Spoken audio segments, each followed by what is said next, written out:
This is the lodge at East Glacier.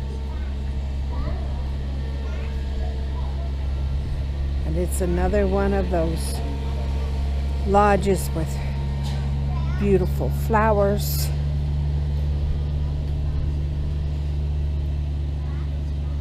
And an outstanding lodge.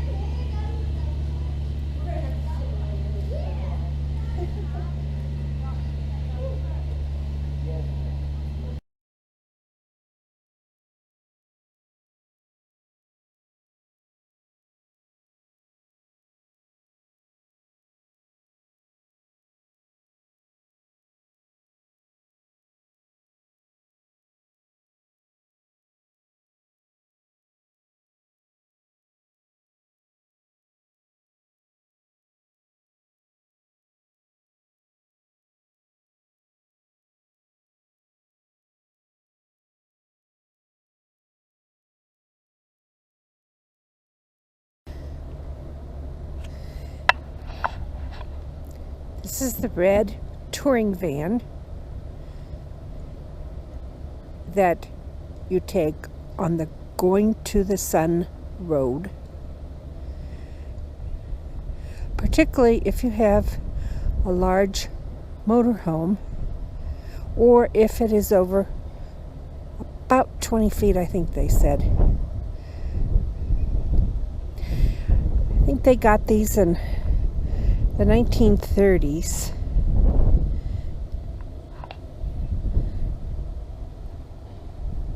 And they are still using them. And you can be a passenger in them and take the trip going to the Sun Road. Wouldn't that make kind of a great van? And yes, this is larger than is allowed by our cars, but this is the only kind of large vehicle that's allowed up there. And since it is a tour bus, it is allowed. Another look at the hotel.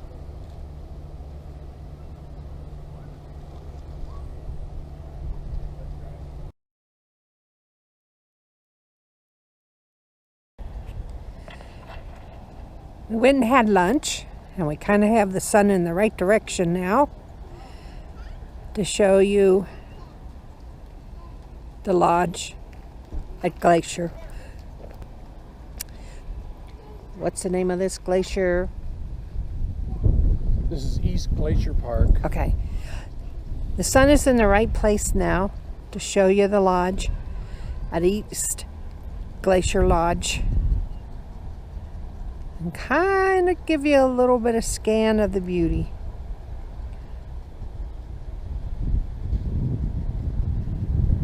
Definitely is beautiful.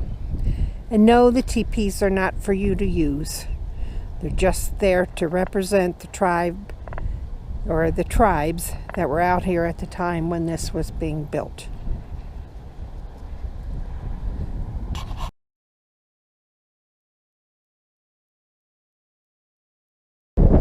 This is Camp Disappointment, named by Meriwether Lewis.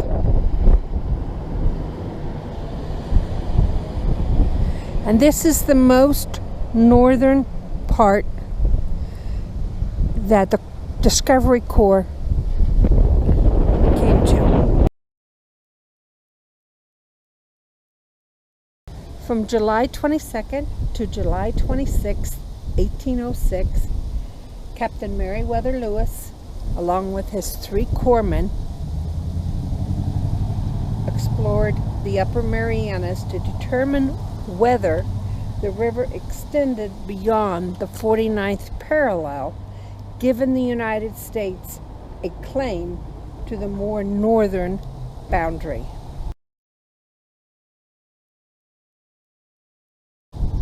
Unfortunately, they could not prove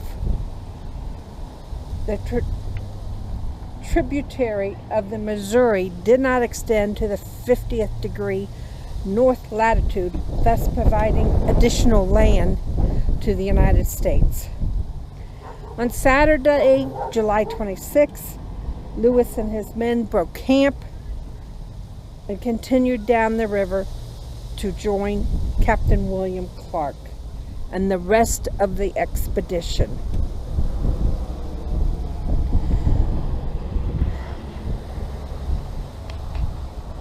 The Two Medicine Fight Site.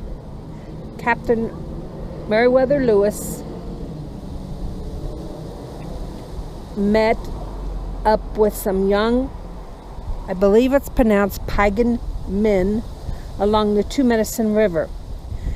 The explorers camped overnight with them, and the next morning, according to Lewis's journal, he awoke to shouts of his men.